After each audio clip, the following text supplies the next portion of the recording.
Di berita utama, saudara, desakan agar Ferdy Sambo dihukum berat karena kejahatannya melakukan perencanaan pembunuhan pada Brigadir Yosua terus mencuat. Komnas HAM bahkan menyebut apa yang dilakukan Ferdy Sambo adalah extrajudicial killing, ancaman pasal berlapis siap menanti Ferdy Sambo. Saya jabarkan beberapa pasal yang menjerat Ferdy Sambo, saudara. Yang pertama sudah pasti jelas pasal 340 KUHP tentang pembunuhan berencana. Dalam pasal ini menyatakan barang siapa dengan sengaja dan berencana merampas nyawa orang lain terancam hukuman pidana mati, penjara seumur hidup atau penjara paling lama 20 tahun. Ini pasal pertama, ancaman hukumannya sudah tidak main-main ya. Kemudian yang baru-baru ini berkas penetapan tersangkanya diserahkan oleh penyidik ke Kejaksaan Agung adalah pasal perintangan penyidikan. Sambo terbukti menghalangi proses penyidikan Brigadir Yosua dengan mengacak-acak TKP dan membuat seolah terjadi tembak-menembak, serta memerintahkan sejumlah perwira Polri untuk menghilangkan barang bukti CCTV. Karena perbuatannya ini, Sambo diancam pasal 221, pasal 223, dan pasal 55 atau 56 KUHP dengan ancaman hukuman maksimal 4 tahun penjara. Selanjutnya masih soal perintangan penyidikan, saudara. Namun dalam lingkup Undang-Undang ITE, karena merusak barang bukti kejahatan adalah hal ini rekaman CCTV dan ponsel yang mengakibatkan pengungkapan kasus menjadi terhambat. Sambo pun diancam Undang-Undang ITE dengan ancaman hukuman maksimal 10 tahun penjara. Nah, khusus perkara FS ya, saya belum tahu nih ke depannya itu memungkinkan untuk digabung ya. Baik perkaranya yang terdahulu sebagai 338 dan 340 bisa digabung dengan perkara obstruction of justice yang baru ditetapkan sebagai tersangka. Undang-Undang ITE ya pasal 49 ya. Kemudian Undang-Undang KUHP juga dijerat di pasal 233. Semakin tersudut dengan hukuman berat, Ferdy Sambo terus mencari celah dengan menjadikan peristiwa pelecehan seksual yang dilakukan Brigadir Yosua pada sang istri sebagai motif utama. Sejak awal kasus ini terungkap, Ferdy Sambo terus sesumbar pada banyak pihak jika tindakannya ini dilakukan untuk membela martabat sang istri Putri Chandrawati. Gara-gara motif ini, puluhan perwira Polri jadi ikut terseret, terancam sanksi etik karena ikut membantu Ferdy Sambo menutupi kejahatannya. Saya ingatkan kembali saat Ferdy Sambo dengan lantang menyatakan alasan perbuatannya ini saat pemeriksaan di Barreskrim 4 Agustus lalu. Juga pernyataan kuasa hukumnya Arman Hanis. Atas meninggalnya Brigadir Yosua, semoga keluarga diberikan kekuatan.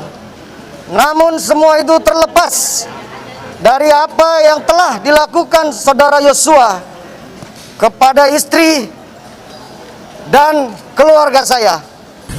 Bahwa apapun yang diperbuat oleh klien kami tentunya pasti ada motif yang sangat kuat. Namun kami tim kuasa hukum percaya bahwa klien kami adalah kepala keluarga yang bertanggung jawab dalam menjaga dan melindungi marwah serta kehormatan keluarganya. Dugaan pelecehan seksual oleh Brigadir Yosua pada Putri Chandrawati muncul ke permukaan kembali saat Komnas HAM memberikan rekomendasi pada Polri. Salah satu rekomendasi itu adalah meminta penyidik menyelidiki kembali pelecehan seksual yang dilakukan Yosua karena diduga kuat pelecehan ini terjadi di Magelang. Rekomendasi ini tentunya mengejutkan mengingat laporan pelecehan seksual Putri Chandrawati telah di SP3 alias dihentikan oleh Polri karena tidak ditemui unsur pidana.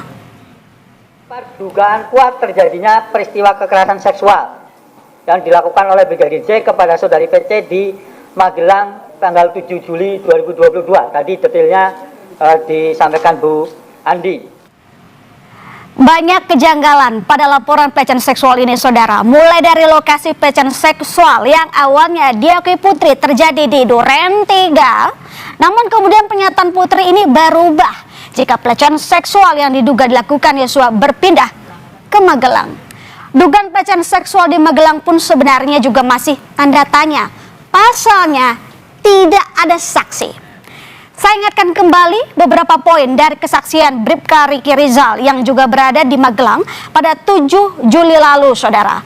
Riki Rizal yang saat itu baru saja pulang dari membeli keperluan anak Ferdi Sambo mendapati adanya ketegangan antara Kuat Maruf dan Yosua. Namun tidak diketahui penyebabnya. Riki mendapati Susi, asisten rumah tangga keluarga Sambo, sedang menangis. Riki pun sempat melihat Putri berbaring di kamar. Saat ditanya Riki, Putri pun malah menanyakan keberadaan Yosua. Dan menurut Riki, saat itu Putri dan Yosua sempat berbincang selama 15 menit. Dia kalau dipertanyakan masalah pelecehan, dia tidak melihat dan tidak mengetahui, tidak ada orang yang menyampaikan, baik oleh Kuat, Susi maupun Ibu. Yang ada adalah pertengkaran, kayak Joshua, karena Joshua mau naik melihat Ibu, sementara Ibu dalam kondisi menangis di atas menurut Susi. Dan si Joshua ditegur, kenapa kok turun naik? Terus menghindar. Jadi kan menimbulkan kecurigaan oleh apa pertengkaran apa antara Joshua dengan Ibu, atau dibalik itu kita nggak tahu. Dari sekian banyak pasal yang siap menjerat Ferdi Sambo ini, kuasa hukum Brigadir Yosua menilai jika mencuatnya lagi dugaan pelecehan seksual yang dialami Putri Chandrawati adalah sebagai upaya perlawanan Ferdi Sambo untuk meringankan hukumannya. Yang laporan pro justisia yang dibuat SP3 ini nggak ada pelaporannya, tiba-tiba muncul skenario itu lewat rekonstruksi dan lewat Komnas HAM. Masa masih terus-terusan udah jadi mayat dituduh pelecehan seksual sih Mas? Padahal hukumnya udah jelas nggak bakalan bisa penuntutan. Pertanyaannya buat apa itu? Buat membebaskan. Pertanyaannya, apakah benar kasus pelecehan seksual ini bisa meringankan hukuman Sambo? Jadi saudara, apabila dugaan pelecehan seksual masuk dalam skenario, maka di persidangan nanti pembunuhan akan digiring menjadi aksi spontanitas karena adanya tekanan tanpa direncanakan. Sangkaan primer pasal 340 KUHP soal pembunuhan berencana bisa bergeser ke pasal 338 KUHP mengenai menghilangkan nyawa orang lain, yang artinya hukumannya lebih ringan. Bahkan bila dijerat pasal berlapis pun hukumannya akan kurang dari 20 tahun.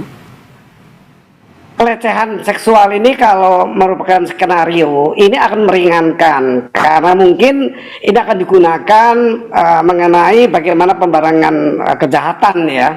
Bagian dari yang mempengaruhi ringannya perbuatan karena sesuatu hal yang menjadi satu perbuatan, walaupun ada lebih dari satu perbuatan bisa menjadi satu perbuatan, yaitu tentu meringankan tidak direncanakan, sehingga pembunuhannya bukan rencana tapi pembunuhan yang seketika dilakukan karena tekanan sesuatu tadi. Mengutip Menko Polhukam Mahfud MD, apapun yang jadi motif Sambo melakukan pembunuhan pada Brigadir Yosua, tidak bisa begitu saja mengesampingkan fakta jika Ferdi Sambo telah melakukan pembunuhan berencana yang ancaman hukumannya sangatlah berat. Dan kini kita tinggal menanti fakta-fakta hadir di persidangan dan berharap putusan majelis hakim akan berpihak pada keadilan.